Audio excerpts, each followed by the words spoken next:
nam kiyem na bawarba nama bawa san wasi pala kiu gora san pisla yiba ma da jem santar nok tikri ti sele bokoy se centre sud san kenan ti harare plan international be burkina faso kana mandab tum da yum gela awren sambisi bangatir be talat ya sa secure san pigla ni bayira television lawoto ne nananda idna kinga mali ti mali yibo ga winigam ti zone zande la bar winigam ti soda san yika winigo sun san panome la hwan pa han yir kanga o winigam ti bura vena finda ba makno la hwan to tikin yida soda sana zakab san bon ti kan katism be me kilo pigla no ne obna tenga yir kang po ga winigam ti tenga pansora piere la pa mnyoye lone biam winigam ti wakat kanga nan patar bum hakika san tikin tum kanga ya bangti mali sem voy wakat kanga mi kam ti atenga sembe politique zulo sport politique zulo sport anti la kam tab sula bu to de ta parti politique ramba wen tour ba ni mbu de la kam tab sula bam keton kota me ti mali naba Ibrahim Boubacar Keita sigla bahna ma jobra ba ri fa sidia wosen ken serma menga na yelemba ozem sentare ren kanambil po ambala watam pa ko es venra el mim ti yonga wakatani sa to don sa sana le ngo zugo ti pam venra mosa na mini gela menti sa ya ne na bawde ba nam kiram na bawde ba sintik nan to ambonama c'est pas la kiu ka sampis la yibson wata yibe o mana yam nyakre zem senta nuk tikri rende muni kam tia sanda onde nama sundung tabun watuma tengna nyakre la répéter ram nyakre rende sinyata ba ngati a partir amba way am pas la kam tab sula bu to ya na bawde ba way am pas la kam tab sula bu to la parti politique ram piste la tabo lam sin ma nuk tikra ratin ti boy wini kam to sawa king nama nyakre pipi gilgra sawa mi kam tinan king yibi sab gilgra bam fana ndika mengan to ndung ne ngum sinan tik na ba wenge rende so wa certa bibi onwa bangeta Moussa Ouedraogo sinde bene ne Paul Sanu et toi en edi komboye ko CDP na borde la wotore ton si une accord atung digamti ton CDP na patal sukiri ton babona mana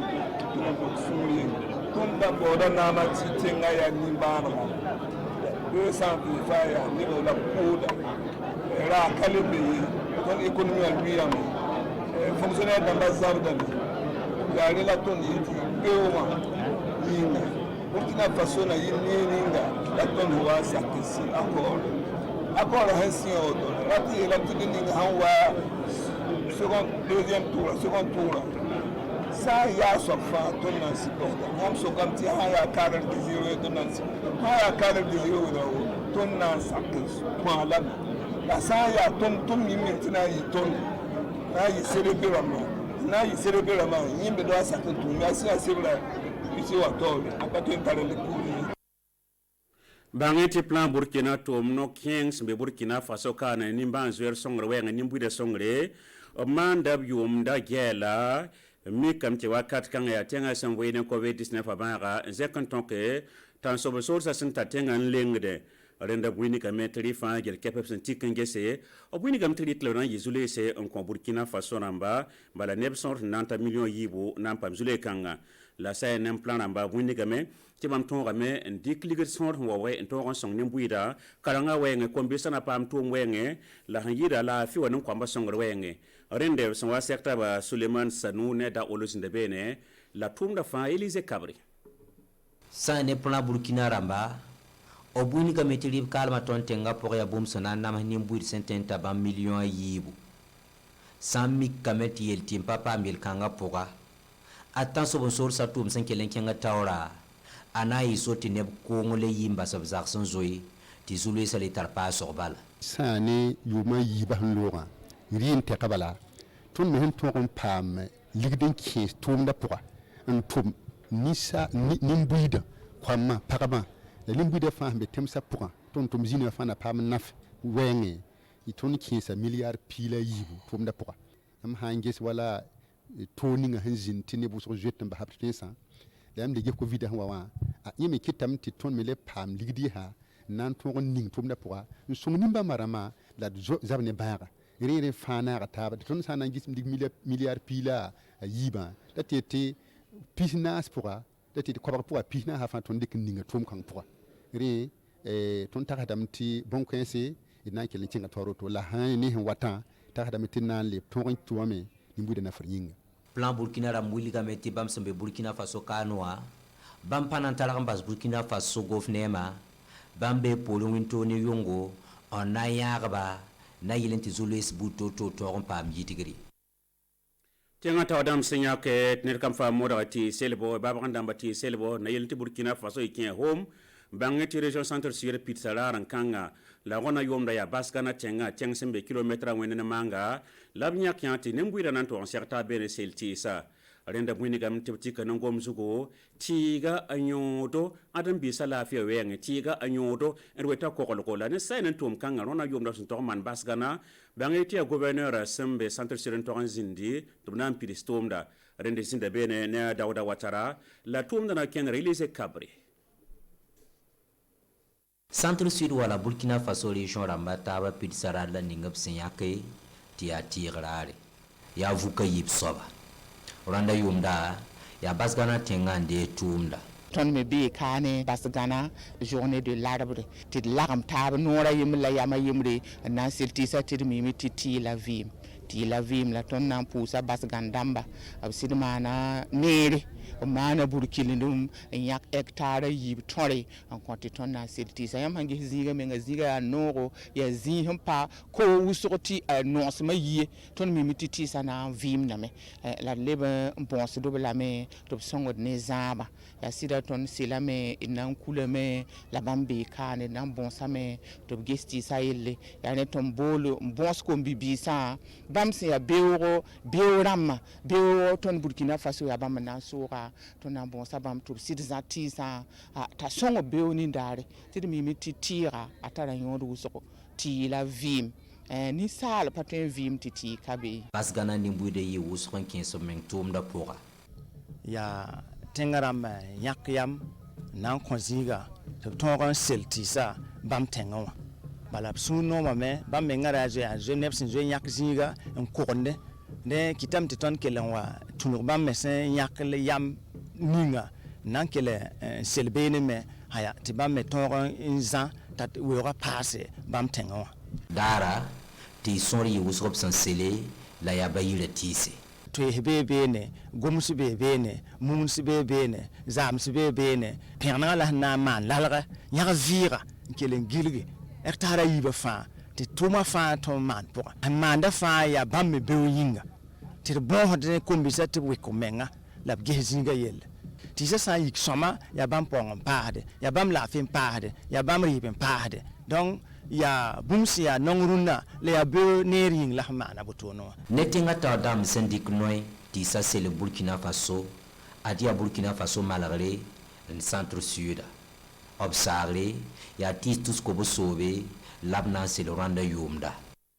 barka Élysée Kabre wadan kelen ko tongo Burkina Faso ken home to lit lese kdo ina to ambassadeur kibe ne la amtab solo sembo nti tabital pulaku bangate ko be sa sembe sul kanga pour en sera kiba kitba sa secure sem pik la nu la sen sera kiba kitba go me tenga nu ga sinya toto nyo ko la ga wenge labsan gomnen kiba kitba la winiga me ti sa ne bamba ko tamte tenga taw dam diknoy na ilon tongo adam bi sa nyo ko la wenge na ilon tongo songba pam la fi renda winiga me ti sa nan kombi kansa ya nep sam bawde Burkina Faso buda fa kili keppe kelen kantaba Burkina Faso manare arab se ka wakati ya Musa Wedra ko de Bokar Bolizin bene ya laptum na kendra Élysée Kabre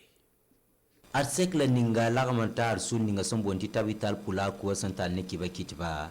obsonti gombum ninga yelen yidi ya yonko lokal ma ton tenga pura santi yida jibo limam kasanga saman kalm rahman nora son toni tan sobon sod satuma fanya Burkina han ken bum ninga runa ninga gesen lo wa ya runa su sama no guso ya ri meng la ton man sulukanga ka ba fui ya na wili bala ya tinga na namsa modo bal ti Burkina nda vi bum ninga tin pin model ninga wa bud ni sa nda zini tab de pibi abram wakatin ti yel ba fui kabe turunna ti bambu kanga le ba masib ni taba tonda tam ti Burkina gouvernement ni population fa modo ti bunkang sa am pa sa fa ton nda zini ninga wa an wenga na yi ga wotone boyinga tolisa ho ampa wa ton ya bumba yembre yung la wunto ko ton man hatabe yala tolisa ho wa ndat ni yelam ti terrorisa ba ti silmi sam bebe sira pa silmi heye mbebe ube ba ti silmi heye me pa silmi sa faaye silmi mbebe te para terrorisme ngi yuron wumje e pi silmi terrorisme na sing ner ku Burkina Faso ka premier silmi la terrorisa sing ku adin ko local me ton tenga pour tiria zulay kasanga kitamiti tabital pula kuram kot govnema to libantik na kina buto tole na yelenti ko ton zindi Burkina Faso ni mbuide nyinga wena vila gude Burkina Faso ko do ri nembe sulkanga kiba namba seguna kiba ya ren kana bile po mbala sungalo watarana ke kane wena sonske la fi Burkina Faso ramba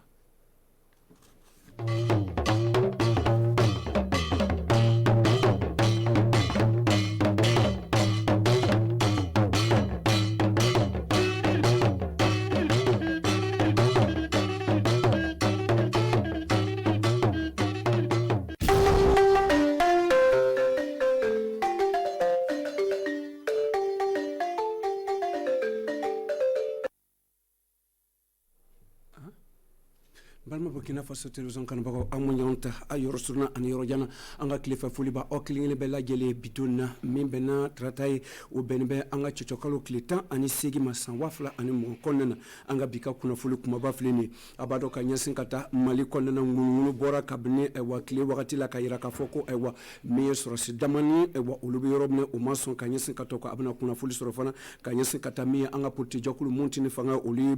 puti jokulu sigi o bolo shenke ka nyasin kata mbala Burkina Faso tourism kan bako ankli amata damne ni malibala ka nyasin kata bado ko Ibrahim Baba Keita mi malika president kabne wakati damane aka jamana don jokulu do mason naka fanga wakati kayira ka foko aka wagalembla nga kabni biklina mi ka nyasin kata ngunu makambola kabba aywa kabni malibala ko surasu dobe aywa o kenbe kaseka ngunu siki ko mason o ni fanga ni sikiko e kanyasin katoka me marfa chikamba bola mi katika kana o ne bamako kilo tan ani durudo kanyasin katoka o kera sabu ya fana ka maw domne mi gouvernement mo mabaw domne kanyasin katoka o wakati na ama wakati minani bo amase ka fo mashima aseka kandi folo mon koson ani ama lo e bo muno koson e bo ni muno no kera e bo soroso chema era ka foko abakera wakati mina malibe digba kono na digimi o bala nyina kaseka bo akono nga ala ni sedia woka politi la Dallas mene ko Dallas suriyan ko o kenbe kase ka fle kase ka hakli fale ken ni politi joklu ye ni dina joklu ye kase ka fle bo se ka fere soro chugo mene mi o politi joklu nba la nyina kase ka fle ko Ibrahim Baba Keita akase ka fanga labla ala ni aywa sidawo ka deme bolo alebele Dallas suriyan ko aywa familial masoro ola nga abna kuna fuli nyana masoro ni wakati na tawla kase ka fle anga se ka kuna fuli jonjon dama kanyasin kata malika takama chugo ka amatsi kana Burkina Faso ka yira ka foko mi MCC o yi American ka jokulu ye mi nana bulma forme nana kase ka fle obseka an deme chugo mena kanyasin katoka o deme o tudore kase ka fle obseka ka bulma fora dan ma chugo mena kanyasin kata anga jamana ka yirwal ko kuna o ka deme bona tabla minka o ye yelen ko anga jamana ko na milliard kemefla ani bi wolofla ani wolofla wa olobna seka do kase ka nyata do mi mena kaso kase ka fatan kala o kera aywa mi Paul David Bamara ani aywa ambalman ke Paul Sanu oluti anka chilo lontola ankalaje lamsalo min bena anga chochokalo kletan ani woroma san wafla ani mo kono bolo shen kara Burkina Faso ani aywa Amerika jamana oni nyonche san saba o kera sababu ka se ka anga jamana o bu tumu mulmuno salo kera ka se ka mi bolo shen flana man soro ka nyasin kata Amerika ka bolo ma fara fanfela la o sen fedu o buluma farani abuna tabla minka mi aywa yelen koyi anga jamana konena mi Amerika jamana do akera sobe kase kan bulu farani di anga jamana ma gansa o buluma fara o tarabe milliard kemefla ani bi wolonfla ani wolonfla ma se far warla abuna kesowe kase kan deme yelen kura en fe faso konena ni bulu shen fla na kabo American fawdo o ye buluma fara mi do abuna kesowe kase ka alabla no alabla na kaba aywa abuna kesowe kase ka labanu do kanyasin kata sanfla konena nu o kasika sikaru kase ka fle baraso bena se ka kɛ cogo ani yɛlɛmaniw jumɛn bena se ka don ni kuran yele barako la an ka jamana kɔnɔna barasen sabalo sigira o kɔsɔn do min bena kɛ se ka kɛ san 5 kɔnɔna a fɔlɔ ayiwa o ye ka se ka taa bila min ka se ka fanga do min an ka yelenko kunna an ka fanga an ka jamana kɔnɔna a filanan ye do o tan ka se ka taa dɔ fara ayiwa kuran yele min bɛ sen kan do fanga jumɛn bɛ se ka d'a ma min ka se ka dɔ bɔ ayiwa kuran yele sɔngɔ la a b'a dɔn ko a sɔngɔ ka gɛlɛn ni wagati in na ani ka se ka kɛ yɛrɛ ma jɔkulu min bɛ baara kɛ ka taa o yɔrɔ fanfɛla la o ka se ka dɛmɛ sɔrɔ min ye ka ɲɛsin ka taa taa tile kuran yiri ko fanfɛla an ka jamana kɔnɔna na a sabanan ye don ka se ka fanga di ayiwa min baarasen kɔrɔ min bila n'o sen kan ka se ka da ni ayiwa kuran yelen ka se k'o don dugusen fila o ni ɲɔgɔn cɛ wagadugu ani boboli laso cɛ burkina faso ale sugandinen nin bolomafara filanan na ka bɔ américain ka bolomafara fɛ don o bɛna kɛ sababu ye ka se ka bilasirali don burkina faso dɔrɔn tɛ côte d'ivoire benin niger ani ghana ayiwa o y'o bolomafara in sɔrɔ ka san 5 kɔnɔna na a bɛna kɛ sababu ye ka se ka an ka jamana bilasira ala ni américain ka dɛmɛ sababuya la o bɛna kɛ sababu ye ka se ka yiriwali don an ka nafolo sɔrɔ bolo kan ka se ka dɔ bɔ fantanya la an ka jamana kɔnɔna na an bɛ taa n'an ka cibɛrɛ alibele an bɛ taa sisan a b'a dɔn ko politiki jɔkulu mun tɛ ni fanga ye olu ye ɲɔgɔn ɲɛba kɛ bi sɔgɔmada n'a ka ɲɛsin ka taa kan o y'a yira k'a fɔ ko kalafili na san 2020 kɔnɔ novembre kalo kɔnɔna na ko n'a sɔrɔla o cɛ ma ni dɔ taara ayiwa sigi ko filanan na ka ɲɛsin ka t'o kan o ka se k'o kan kɛ kelen ka se ka tugu a tigi ko jango ayiwa mun tɛ ni fanga ye o ka se ka fanga sɔrɔ ka se k'an ka jamana ladon ko ɲuman ka se ka faamuyali kɛ an ka cidenw mun tun bɛ kɛnɛ kan Paul Sanu olu kɛra sababu ye ka se ka na nin kibaruya dama nka ne le o labɛn ka dama an k'o lajɛ ka se ka a min ye an bɛ taa Saliya Sanu ayiwa an k'o lamɛn bi ɲɔgɔn ye nin ayiwa komi a y'a fɔ cogo min na ɲɔgɔn ye dɔwɛrɛ tɛ an bɛɛ ɲɛ bɛ jamana nin cogo la siga min bɛɛ bɛɛ ɲɛ baara bɛrɛ min bɛɛ bɛɛ ɲɛ baara olu kama parti politique ninnu bɛɛ bɛɛ n'u ko bɛ opposition na parti ninnu ka ca a bɛ taa fɔ 20 ni kɔra ayiwa min fana ye candidat fana min président ɲina opposition kɔnɔ olu fana bɛ taa bɛɛ to ja mɔgɔ tan na donc an bɛɛ le ɲɔgɔn sɔrɔ bi ayiwa kana se ka hakilila di ɲɔgɔn ma ka document kelen signé min papier kelen ye k'a bilara k'a fɔ vote min bɛ nana an bɛɛ ka sabari an ka bɛn ka se ka taa ni vote nin na n'an taara vote ra ni premier tour kɛra ni an ma se ni opposition ma tɛmɛ a deuxième tour la bɛɛ ka fara ɲɔgɔn kan tugu candidat kelen kɔ awa min bɛna bila bɛɛ ɲɛfɛ donc an ka se ka bɛn ka fanga nin ta ka jamana nin bɔ nɔgɔ la ka jamana nin bila a bila yɔrɔ kɔrɔ la tɔgɔ ɲuman min tun bɛ jamana na an ka se ka sigi o kan tugun awa pour ka se ka jamana nin bɔ nɔgɔ la.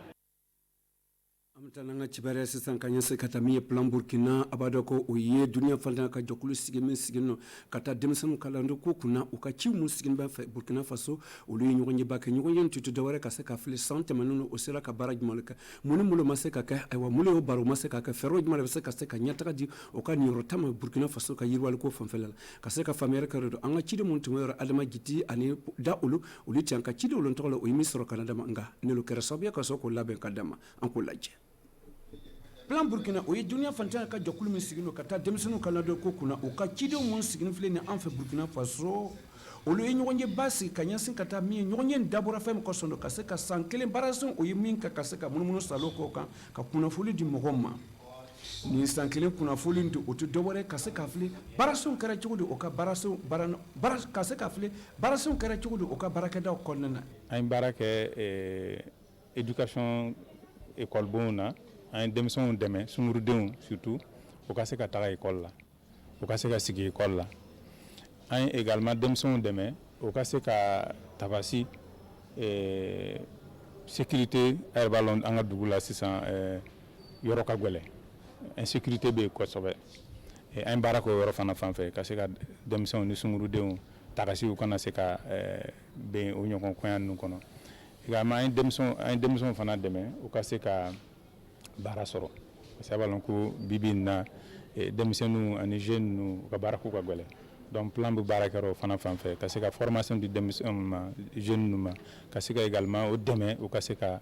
ni dumuni lakandabaliya min sigilen filɛ ni an ka jamana kɔnɔna na ani duniya fantan ninnu bɛɛ la min b'an ka jamanadenw to kɔfɛ maa 2,000,000 olu bɛ dumuni dege kɔnɔna na an ka jamana kɔnɔ ni foyi ma se ka kɛ lon nataw la a bɛna juguya ka tɛmɛ sabu ayiwa ala ni nin tɔɔrɔlaw ka degew sababuya la don o tagamaden mun sigilen filɛ an ka cikɛdaw kɔnɔna na a bɛna gɛlɛya sigi an ka jamana kɔnɔna na an sera ka warida min dépenser ɲinan nin na a wulila miliyari 12 an y'o sera k'o investi Burkina yɔrɔ la ka se ka gouvernement dɛmɛ ka denmisɛnw dɛmɛ minnu ka ko ka gɛlɛn o ma an sera k'olu bɛɛ dɛmɛ Burkina kɔnɔ yɔrɔ la donc san min nana nin an bɛna continuer k'o baara nin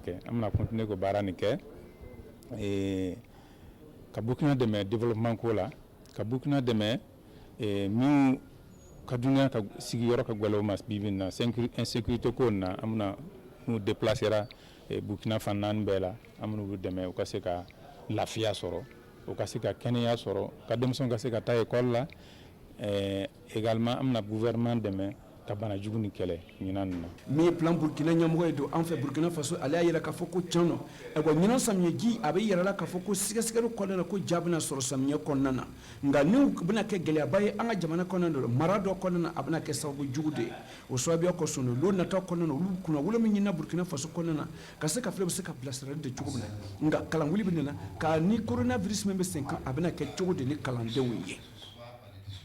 an bɛ taa kibaruya laban an bɛ taa dugukolo ko fan fɛ baarakɛda min sigilen don ka taa an ka dugukolo ladon ko n'a kɔrɔsili ko kunna an ko bina sɔl olu nana ka se ka filaba dɔ ko san tɛmɛnenw na baganji ko o kɛn bɛ ani nɔgɔ o kɛn bɛ ka se ka an ka dugukolo nagasi ani ka se ka na bɔrɛ don adamadenw ni minɛ la o sen fɛ olu tamakɛ ka se ka filɛ o ni RTB o ka se ka bolo siɲɛ o ni ɲɔgɔn cɛ ka se ka filɛ bɛ se ka u ka baaraso bɛ se k'o wangoya cogo min na ka ɲɛsin ka t'o kan o ni radio rural o bɛna baara kɛ ɲɔgɔn fɛ ka ɲɛsin ka t'o kan o sen fɛ an ka ciden minnu tun bɔ yɔrɔ la Umaru Tambura Ngandelo kɛra sababu ye ka se k'o labɛn ka dama an k'o lajɛ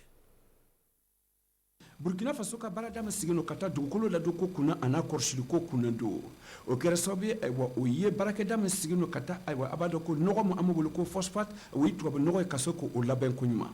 o ni RTB olu nana ka se ka layiru ta o ni ɲɔgɔn cɛ o ka se ka nin baara sen kɛ ɲɔgɔn fɛ o tɛ dɔwɛrɛ ko ka se ka ladilikan di ci baarakɛlaw ma ka ɲɛsin ka taa min ye nɔgɔ baarako ko fanfɛla la a ye ka ɲɛsin ka taa baganji baarako fo fanfɛla la o senfɛ donc salo a yɛrɛla k'a fɔ ko sɛgɛsɛgɛli baganji ni kɛra sababu ye ka se ka na ni bɔnɛ adamadenw don min minɛnɔ na maa 10 ani kɔ o sɔrɔla o senfɛ ka ɲɛsin ka taa ayiwa baganji baarajugu ko fanfɛla la a n'a faamuyabaliya ko fanfɛla la o bɛna kɛ sababu ye ka se ka lɔnniya di mɔgɔ ma o bɛna kɛ sababu ye ka se ka dɔ fara ayiwa ladilikan min bɛ sen kan ka ɲɛsin ka taa nɔgɔ baarako kunna an ka jamana kɔnɔna na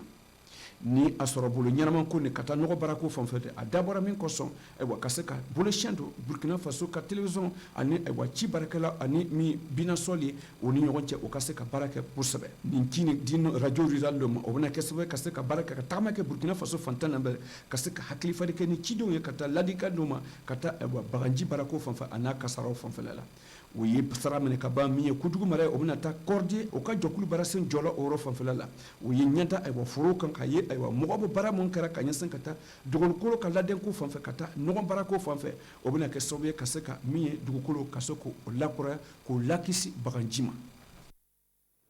an b'an ka bi ka tile kunnafula cɛ nka an ka baara bɛ tagamana alibele ni ala ye sini yiranabagaw sɔrɔ fofo kɔnɔna na ani sini ni wagati kelen na awa ni kunnafoli wɛrɛ wa an bɛna se ka taa Abubakar Boli ala b'a sɔrɔ ni filakan ye ani tile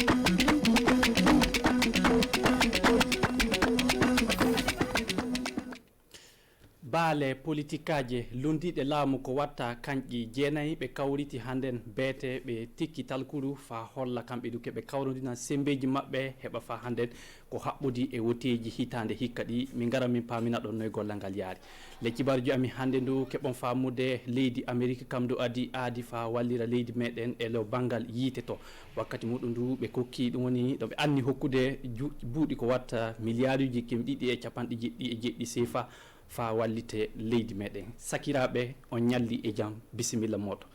ka fadde meɗen e yarugol yesso min janganan ɗon ɗum woni fa hande cibaru momin keeɓi ko ƴuuri fa leydi Mali toon keɓon famude hano ko yettina ɗum hano ɗum woni piyanɗe ni woni ko famana ɗum woni les saare Bamako ɗo hande no ɓeyete nde nokku ɗum woni suudu nokku ɗo laamu en tawa ɗum woni nokku katti toon katti du no hetti e Bamako ko watta kiloji 15 le majjum ndu no ɓe kolla du fa handen ke e ɗum woni yimɓe laamu woni ɓe laamu hew maɓɓe fuu nanggama woɗi du fa hande famaka ɗum woni ko saabi ɗum amma ko ɗum waɗi kay wakkati ɗo ɗum waɗata ɗum kay yo wakkati fa hande nde leydi Mali wondi e saɗɗa ko haɓɓodi e ɗum woni joni kay baale kewɗe fuu ummeke wi'i joni kay ne yiɗi tawa Ibrahima Boubacar Keïta kam du e yoppa laamu de Fayso Sidiawo kam du no watti ɗon baka muɗum ɗum woni ko yettina cibaru le majjo ndelle e jaran yesso keɓon famude han ko konnomi ɗon toɓɓe kibaruji partiji politique lundiɗi laamu ko watta kanƴi jeenayi hay hannden beete nde kanƴi du ɗi kawriti joni kay ɗi mbi'i ɗi tikki talkuru kolliduke joni kay jan kanƴi ɗi gollida hago noye hago joni kay tawa soni hewti fa neɗɗo maɓɓe goto yeehi ko wiyete second tour ɗum fuu ɓe fuu ɓe kawri tan ɓe ɗotira on neɗɗo heɓa laamu ɗum woni ko kamɓe ɓe jottini le majjo noyi wonno gollal ngal yaari telle e noddan Oumou Diallo wara fillanoɗe yo partiji jeenayi dow partiji nogay e tati lundiɓe laamu jeehi kawroy e batu mo filotoɓe laamu gaɗi fa kawra dow haala gota e banggal woteji anniɗi waɗeɗe ley lewru 11 ɓoɗɗu hitande ujunaji 2.9 leyɗon keɓon famde hono ɓataki moɓe manino dow muɗum yo hollude kele maɓɓe kamɓe lundiɓe laamu sini wotiji ɗi gaɗama aranal fa goto fof heɓay woti ɗin gaɗititte kilal ɗiɗaɓal ɗum wonno ko mbiyata deuxiéme tour sini wotiji ɗin gaɗama fa goto maɓɓe heɓi laamu e heddiɓe fuu ndewan keɓɗo laamu ɗum wonno ko mbiyata fa hande e tubakore accord politique e banggal majjum keɓon famde no woodi filotoɓe laamu ɓe tawaka ley o batu donc Tahirou Barry e tawti fa hande Yacouba Zida amma keɓon famde e himɓe maɓɓe tawama toon ele majjum keɓon famde hono kamɓe filotoɓe laamu ɓe fuu ɓe kollama ina haani mo hen fuu e maɓɓe rewa saria hoƴaɗo e dow banggal fa hannden filade laamu e tawti fa hannden filade député eley hen ayo keɓon famde hono ɓataki mo ɓe maadino on mo hen fuu e maɓɓe no jeeyi rehude ɗum wonno laawol mo rewa e laawol fuu famake saria dokkandu muɗum leydi Amérique na itta kam du buuɗi wawtu fu no wallita leeɗe ɗe bawɗe muɗum heewa sanne wakkati muɗum du ɓe aadi tawa joni koɓe balliri leydi meɗen Burkina Faso buuɗi ko watta milliard uji 270 fa ɓe ɗotira ɗum le banggal ɗum woni daranade yiite le majjum ceede ɗen kay ɗe keɓaka tefan amma ɓe tikki talkuru ɗum hollidi jon kay fa hande ɓe gollida no watta fa tawa buuɗi ɗi e wara ɗum woni ko yettina le majjum de fa handen e noddande le Oumou Diallo wara haalnaɗe noye ɗum yaari mballa mo leydi Amérique manindo hakkundem e leydi men o mballa heeɓi duuɓi 3 ndelle kaddi mballa on yottake ñande alkamisare 13 jukaru hitande ujunaji 2.9 laawal ngal leydi men e leydi Amérique kawri fa mandina gadin dow ɓataki fa walla leydi men e bangal wattude hiite ley gure leydi meɗen fof e ley ɗon alkadara milliard ji 290 woni ko leydi Amérique anni hokkude fa hiite ko wiyete courant e tubakore watte ley gure Burkina Faso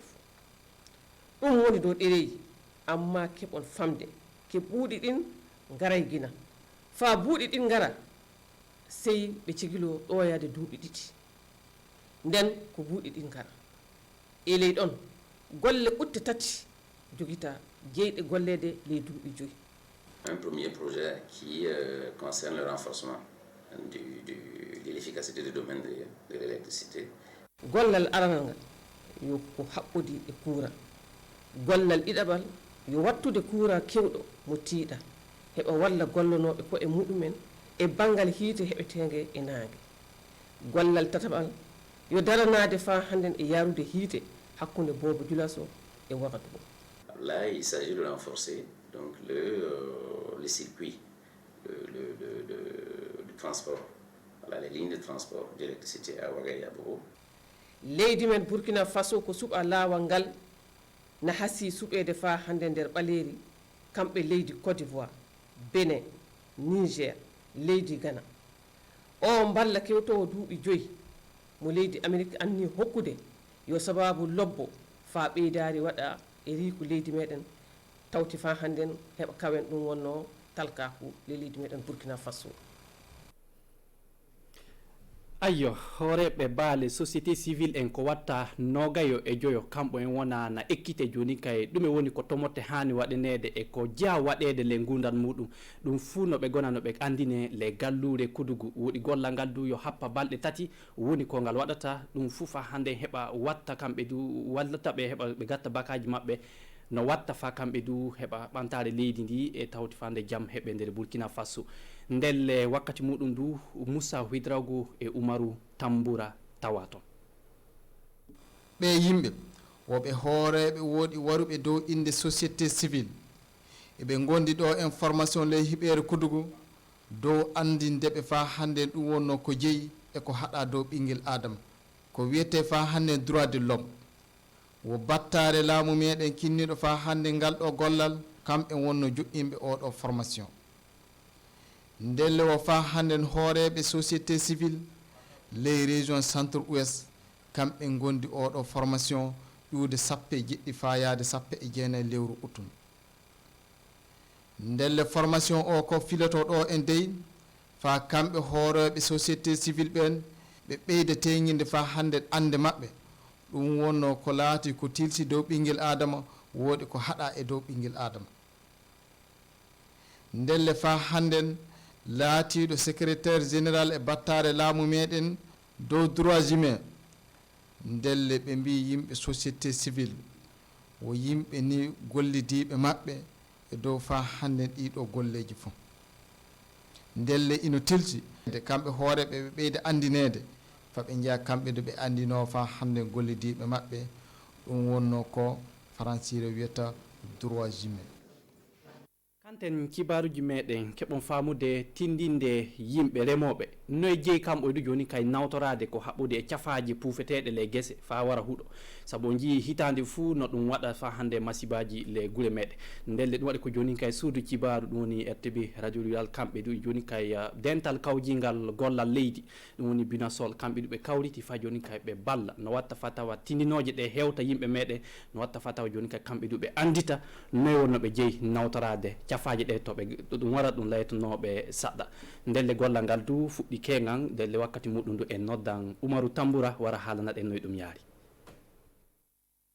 service golle leydi kamɓe société itto phosphate le Burkina